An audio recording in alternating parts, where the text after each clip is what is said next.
The Virginia Department of Transportation is planning construction for a new southern corridor. VDOT recently held a public meeting at Waynesboro City Hall. Sandy Myers is the communication manager for VDOT Stanton District. This is an opportunity for citizens to see the plans that we have and to give us the feedback, because it's going to be not only a new connection, but it's going to have a shared use path. It's going to give industry extra access to the railroad, and it's really going to enhance the movement through the city of Waynesboro. So we want to hear from citizens today, and they can do so by coming in and speaking with us. We've got comment sheets. We have a court reporter here to take your oral comments, or if you want to, you can send them in to us.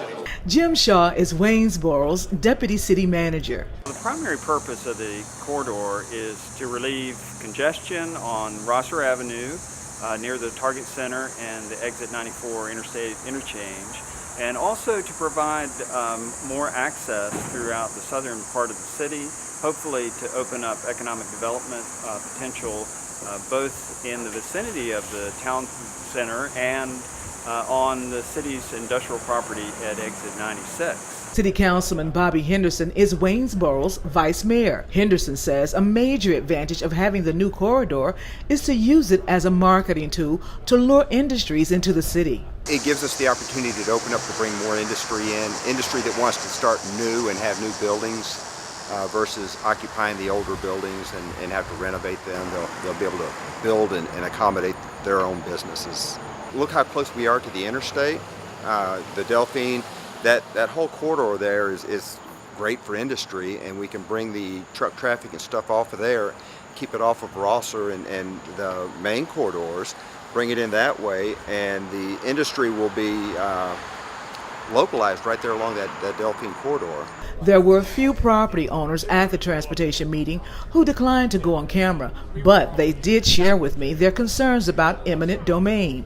Some were upset they would lose their property to make room for the new southern corridor. I took their concerns to the communication specialist for VDOT Stanton District, Ken Slack. There are no places on this project where we anticipate needing to take any properties.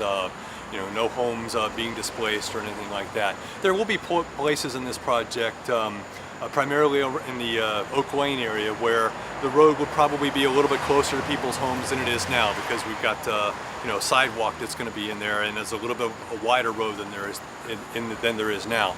But once the plans are approved, that's when we go into the negotiation process and show folks the plans and how those would affect their particular properties, and negotiate with them to be able to purchase the right-of-way through those areas. Slack says residents' input is valuable. Well, we're here to give folks a chance to get a good close-up look at the plans for the Waynesboro Southern Corridor, and also to offer some input.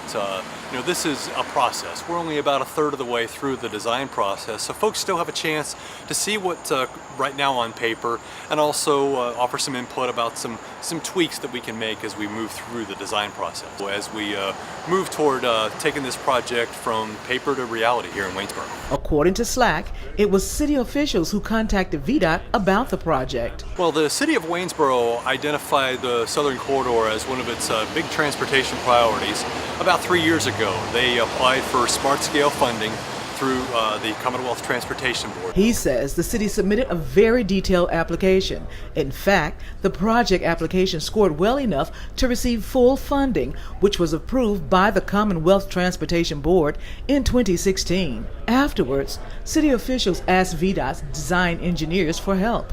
We're going to have a two-lane road on a partly new location. We're going to have a mini roundabout where it would connect with Lyndhurst Road, and also there would be a shared use path that would run along most of this roadway as it goes next to Coiner Springs Park. He explained the exact location for the new southern corridor. Begin where Shenandoah Village Drive ends. Now, you go past the town center, shopping center, and there's several industries back there, and the road just dead ends. So it would pick up at that point, move basically right around the northern edge of Coiner Springs Park, cross over Lyndhurst Road, follow what is the current alignment of North Oak Lane, cross over the South River, and then basically take a straight shot toward Lyndhurst Road.